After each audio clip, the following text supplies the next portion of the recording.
Hello, and welcome to this roundup of governesses in historical romance books. I'm Olivia, your favorite resource for book recommendations you can easily screenshot. You're watching Random Olive Reads. Enticing the Earl by Kathleen Ayers is book 3 of the Arrogant Earl series. Oleana is playing at housekeeper in an earl's house to escape her terrible in-laws. Jason is a stuffy and serious earl who is widowed with a young daughter. Even though he should not be lusting after his servants, he's attracted to Oleana and the way that she interacts with his daughter. This one is a quick, steamy read, and our person, she's kind of a housekeeper, kind of a governess, so it fits the trope a bit. Meant for the Marquess by Alexa Aston is book 7 of the Second Sons of London series. After her father's death, Lady Julia's older half-brother tossed her out and forced her to find employment. She is now the governess to the Duke's nephews from earlier in the series and has accepted her place as a mere miss and upper servant, never to take her place in polite society again. The Duke's army friend Devon has appeared at the house to visit after having recently been injured and sent home from the army. He is looking for a new purpose now that his military career has ended and he's learning how to use his left hand after his right hand was injured. Devon and Julia meet and are instantly attracted to each other, even though neither person believes that they are worthy of the other person's attentions. Love Blooms with the Duke by Alexa Aston is book 6 of the Suddenly a Duke series. We start with a tragic prologue for Willa, the daughter of a playwright and an actress who were in a tumultuous relationship and were negligent parents. After her parents dramatically and scandalously passed away, Willa has distanced herself from the theater and has worked as a lady's companion and governess. Xander is the fourth son of a duke and often is ignored as his birth caused the death of his mother, and he very suddenly inherits the dukedom and two troublemaker nieces. In the search for yet another governess, he runs into and hires Willa for the job. While Xander was previously an indolent rake, he has taken up his responsibilities quite well and dedicated himself to the care of his nieces. In getting to know Willa and her cheating strategies, he grows even more impressed with her and sets his mind on making her his duchess. Mr. Greer and the Governess by Sophie Barnes is book 2 of the Brazen Beauties series. With no family or money, Olivia sets out for a housemaid position but finds it has already been filled. The kind housekeeper and butler decide to help her and set her up as the governess to the ward of the house. She's highly educated but very sheltered due to her upbringing. Grayson returns home when he hears of the new governess and is baffled by his attraction to her.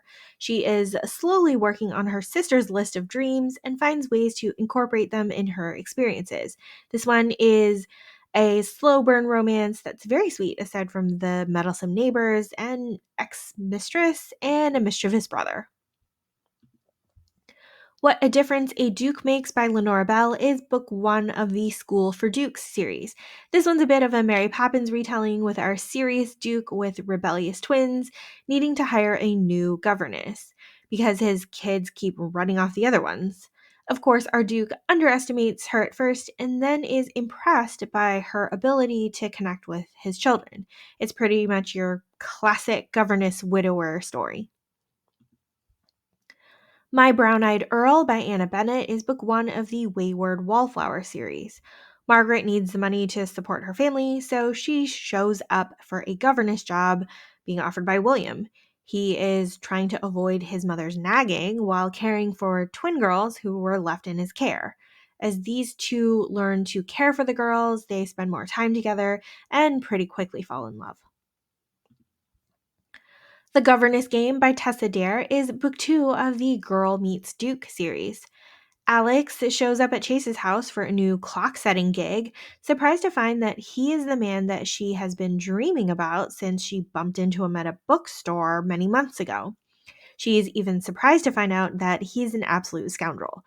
He needs a governess for his two young wards and hires her on. We've got a self-loathing hero, rebellious wards in need of affection, and a pretty tenacious heroine in this story. Also, the funniest wards ever in historical romance. It is just reading just for the little girls in the story. Portraits, Passion, and Other Pastimes by Charlie Lane is book one of the Art of Love series. A financially irresponsible Marquess puts his family's livelihood in danger by overspending money on art and frivolity rather than taking care of his estate. When his eldest son Raph learns about the financial state when the steward quits, he kind of shoulders a lot of the responsibility to keep them afloat. Unfortunately, he also needs to dismiss his sister's governess, Matilda, because there's no money to pay her. But he promises to always help her find a suitable position. 15 years later, the Marquess has passed away, and Raph is still struggling with all of the bills. His father has donated all of his art, leaving none of it for his children to sell, except for 5 items which each person must earn by creating a piece of art themselves and then presenting it to their mother for approval. With no talent and not enough time for frivolity, Raph knows that he will not be able to come up with anything to his mother's standards. Never mind the loud wailing and grieving that his mother is doing to distract him. He decides to hire his mother a companion and seeks out Matilda as the best candidate.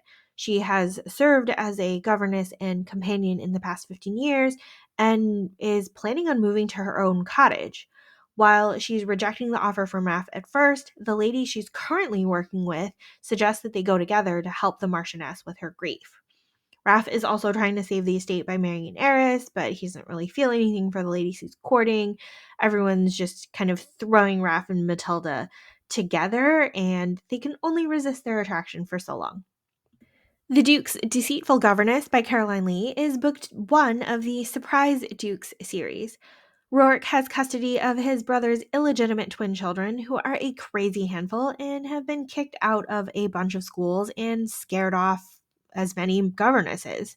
He is giving them one last chance to behave for their latest governess, threatening to send them to school separately if they don't behave.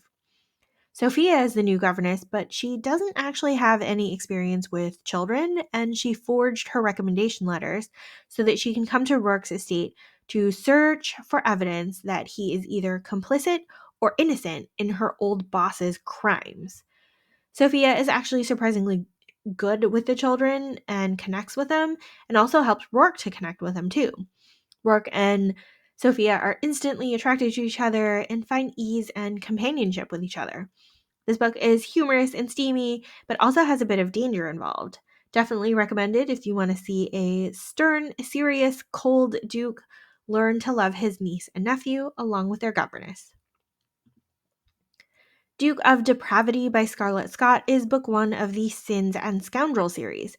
Jacinda is tasked with investigating Crispin for evidence of treason and infiltrates his house posing as a governess. He's a total drunk and feels guilty over the death of his friend, but he needs a governess for his rowdy sisters. He tries to resist being attracted to Jacinda, but thinks she will be a lovely distraction for him. But she's got her own secrets in the background. The Governess Gamble by Tracy Sumner is part of the Duchess Society series. While an American heiress is waiting for an appointment, she overhears a very handsome Viscount asking for assistance in finding a governess for his new 6-year-old ward. Looking for a chance to sketch the man before she's stuck in a cold and lonely marriage, she volunteers for the temporary position. This was a very sweet and quick read, with our American lady being ultra transparent and blunt about her attraction to the Viscount, plus our impoverished lord trying to resist the lady and also slowly melting for his young ward. Of course, they end up having honest conversations about the Viscount's sad financial state, his goals, his hidden profession, plus her ruination that led to her father pushing her to get married.